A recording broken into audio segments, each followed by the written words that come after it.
السلام عليكم ورحمة الله وبركاته، ازيكم حبايب قلبي عاملين ايه؟ يا رب تكونوا بخير وفي احسن حال.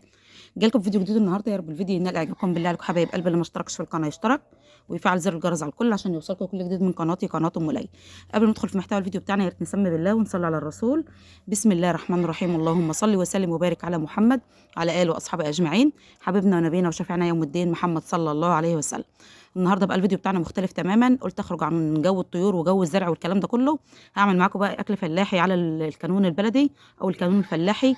اكل وطعم ونكهه حاجه تانية جميله جدا جدا. ولادي عايزين ياكلوا سبانخ وانا قررت ان انا اعملها لهم على الكانون. هنجيب بقى الايه الحاجه بتاعتنا ونجهزها، بس بعد ما نولع على الايه على الخضره بتاعتنا. دي الخضره يا حبايب قلبي حطيت عليها كميه الميه اللي انا محتاجاها.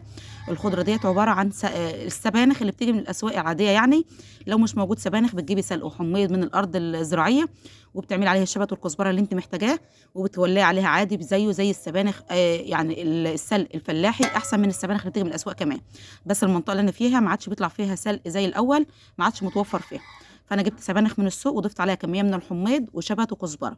فهسلق الخضره الاول وبعدين نحط الصلصه بتاعتنا، وفي الاخر خالص هنحط عدس ورز عشان احنا بناكلها بالمعلقه زي اي اكل تاني. في ناس بتعملها خضره بس وعدس، لا انا بحط عليها رز وعدس، وهتشوفوها في النهايه خالص بعد ما نطبخها ونشوفها هتشوفوا الجمال بتاعها. بس هنسلق الخضره الاول وبعدين ايه نشوف هنعمل ايه مع بعض. فانا هولع الكانون بتاعي وهوريكم. كده انا ولعتها يا حبايب قلبي زي ما انتم شايفين حضراتكم. بحط الاول عود قش واحط بعدين بحط الحطب. ده الحطب بتاع القطن. معايا هنا بقى كميه من الخشب اهيت عشان اعملها على نار هاديه عشان تبقى نكهتها حلوه جدا جدا. احط شويه الابلكاش دول الاول كده عشان تدق معانا بسرعه.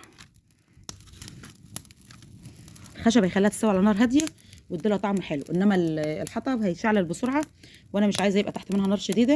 انا عايزه تبقى النار هاديه عشان تستوي معانا على نكهه جميله جدا جدا. يعني الحاجه لما تبقى على الهادي بيبقى طعمها احلى واحلى. فاحنا مش هنشعلل عليها.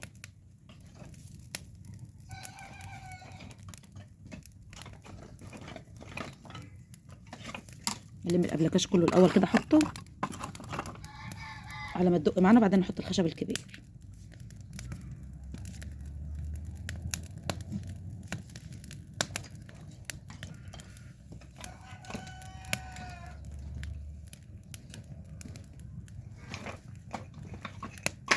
على فكره السبانخ فيها فايده كبيره جدا جدا للاطفال وللكبار برضو في نفس الوقت. انا واولادي بنحبها جدا جدا، انما ابو ليلى ما بيحبهاش خالص، يعني ما بيحبش ياكلها.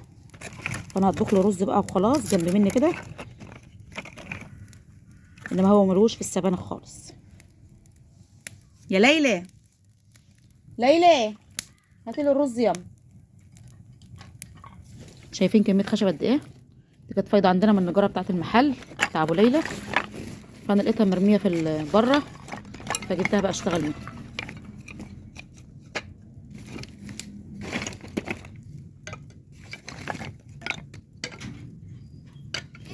هاتوا الرز يا محلة الرز.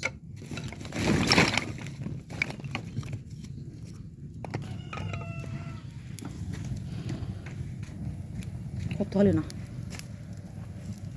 شوف حله صغننه قد ايه، وهنولع عليها على الكانون. توفير في الغاز يا جماعه. شوفها مظبوطه ولا لا.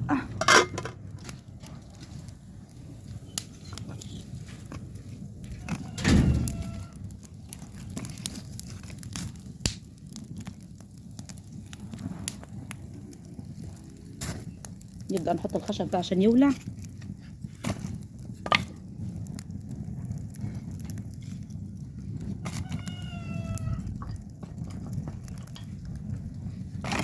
في حته خشب صغيره مش هتنفع لاي حاجه، فنشتغل بقى في القانون احسن. نحط شويه حطب تحت الرز عشان يدق بسرعه.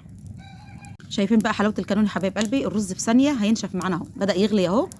الفوران ده احنا ما بنشوفش الفوران ده على البوتاجاز، يعني الفوران الجامد ده احنا ما بنشوفوش على البوتاجاز. انا على كده خلاص ههدي النار على الرز، وهيبقى النار على قد الايه السبانخ بتاعتنا بس. شايفين الغطا بيترفع ازاي من شديه النار؟ الغطا بيتشال ويتهبط على الحله. بسم الله ما شاء الله.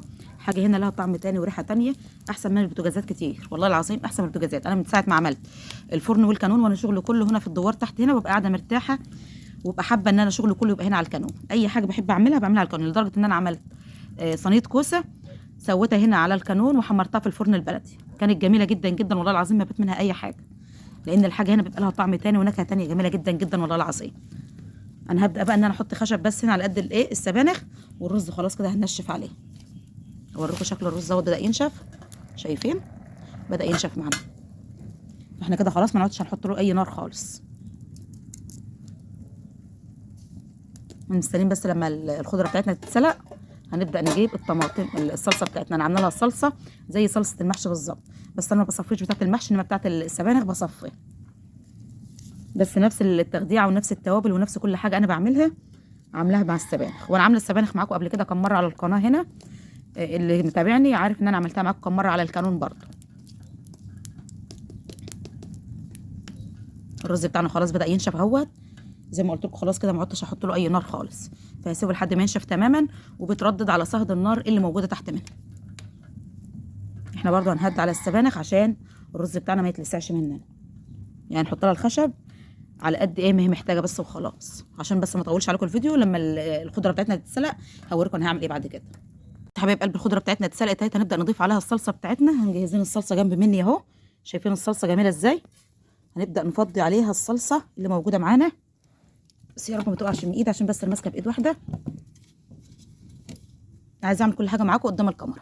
بسم الله الرحمن الرحيم.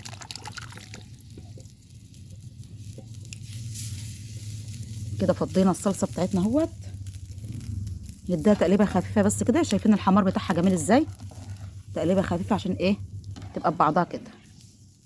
كل ده هينشف، الميه دي كلها هتنشف وهتتسبك وهتبقى جميله جدا جدا. سيبها بقى ايه تغلي مع بعضها كده لحد ما تبدا انها ايه تخصم الميه تماما. هنبدا نضيف معانا الشطه الاول اهيت بقى، هنضيفها معلقه شطه اهيت عشان تبقى حاره وحلوه. معانا هنا العدس اهوت، العدس هنضيفه قبل الرز لان الرز بيستوي بسرعه. الرز هنا تحت اهوت كميه العدس قد كميه الرز، بس لما تبدا تنشف شويه هضيفنا على ضفنا الصلصه، هترجع تغلي تاني من جديد لحد ما تبدا ايه تخصم الميه بتاعتها تماما. نبدا نضيف ايه العدس بتاعنا، بس تغلي لها غلوتين كده بالصلصه، وهنبدا نضيف العدس معاها ان شاء الله. ان شاء الله يبقى طعمها 10/10. خلاص يا حبايب قلبي كده خلاص بتاع الصلصه مع السبانخ مع الخضره بتاعتنا بدات ان الميه تخص من عليهم. همسك العدس بقى اصفي الميه اللي موجوده عليه على قد ما اقدر اصفيه.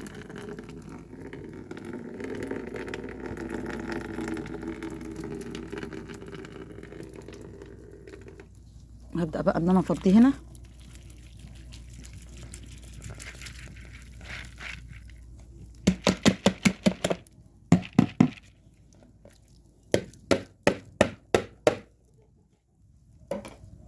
ونقلبه برده نديله تقليبه عشان يستوى كله ببعضه. مش هنحط الرز الا اخر حاجه خالص لان الرز بيستوى بسرعه، فهنسيب لحد العدس ما يستوى تماما نبدا نضيف الرز عليه. نغطيها برده ونسيبها تستوى بجد. هي بتاخد وقت بس بتبقى حاجه جميله جدا جدا وليها فايده عاليه.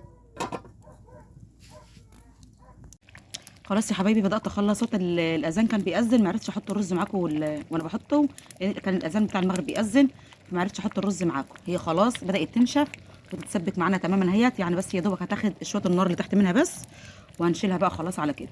يعني هي خلاص بدات تنشف بس الدخان البخار مش مبين شكل الايه السبانخ بتاعتها. او خلاص كده خلاص هنهد عليها، ما عدناش هنحط لها اي نار خالص. تمام. دي الشكل النهائي يا حبايب قلب اهوت للسبانخ بتاعتنا بعد ما خلصنا، لان الدنيا ضلمت تحت ما عادش عارفه ان انا اصور تحت.